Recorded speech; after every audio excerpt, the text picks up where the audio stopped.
بالخصوص جو اکابرین ہوتے ہیں، جو قوم میں امام کی حیثیت رکھتے ہیں، ان کے لیے تو خاص طور پر کہا گیا کہ وہ اپنے عمل، چھپے ہوئے اعمال بھی بسا اوقات بتا دیا کریں۔ اس سے ہوتا یہ ہے کہ چھپے ہوئے اعمال جب اکابرین بتاتے ہیں تو جو نیچے سننے والے ہیں ان کے لیے اس میں برانگیختگی ہوتی ہے، انہیں بھی جوش ہوتا ہے، انہیں بھی جذبہ آتا ہے کہ امام صاحب جب یہ کام کرتے ہیں تو ہمیں بھی کرنا چاہیے، ہمارا قائد یہ کام کرتا ہے تو ہمیں کرنا چاہیے، پھر مرشد کام کرتے ہیں تو ہمیں کرنا چاہیے، علماء کرام اکابرین ہمارے قائدین یہ کام کرتے ہیں ہمیں بھی یہ کرنا چاہیے۔ تو قائدین اپنی ذات کے بارے میں کبھی اظہار کر دیتے ہیں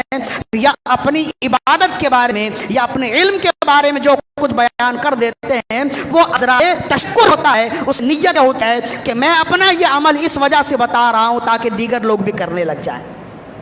اگر یہ نیت ہو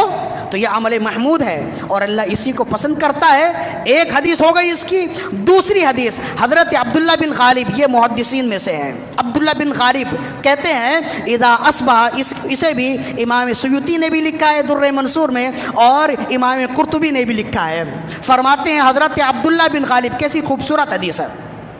کہتے ہیں اذا اصبح، جب وہ صبح کرتے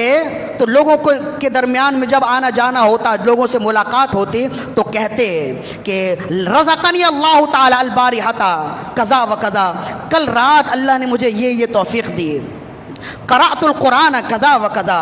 وصلیت کذا و کذا وذکرت اللہ کذا و کذا وفعلت کذا و کذا۔ تو جب لوگوں سے ملتے تو کہتے رات اللہ نے مجھے توفیق بخشی کہ میں نے اتنی آیات قرآن کی تلاوت کی، میں نے اتنی رکعتیں نمازوں میں نماز پڑھی ہے، اور میں نے اتنا وقت اللہ کا ذکر کیا، اتنی تعداد میں اللہ کا ذکر کیا، میں نے یہ عمل صالح کیا، میں نے یہ عمل صالح کیا۔ جب صبح وہ رات عمل کرتے چھپ کے، اور جب لوگوں کے درمیان میں آتے تو یہ بتا دیتے،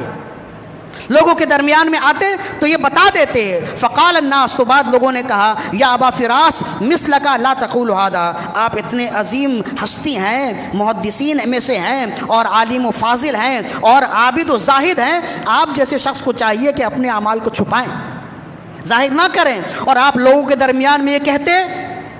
کہ میں نے رات قرآن کی اتنی آیت تلاوت کی، میں نے اتنی رکعت نماز پڑھی،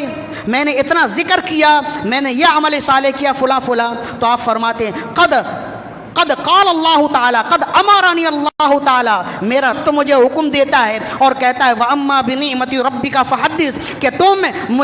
میری جو نعمت تمہیں ملے تم اس کا ذکر کرو، اس کا چرچا کرو۔ وانتم تمنعون ان احدث نعمت اللہ، اور تم مجھے منع کرتے ہو کہ میں اللہ کی نعمت کا ذکر نہ کروں۔ تو میں تمہاری بات نہیں بلکہ میں اپنے رب کی بات سنوں گا۔ جب میرا رب یہ کہتا ہے کہ وَأَمَّا بِنِعْمَتِ رَبِّكَ فَحَدِّثْ، کہ اپنے رب کی نعمت کا ذکر کرو، چرچا کرو،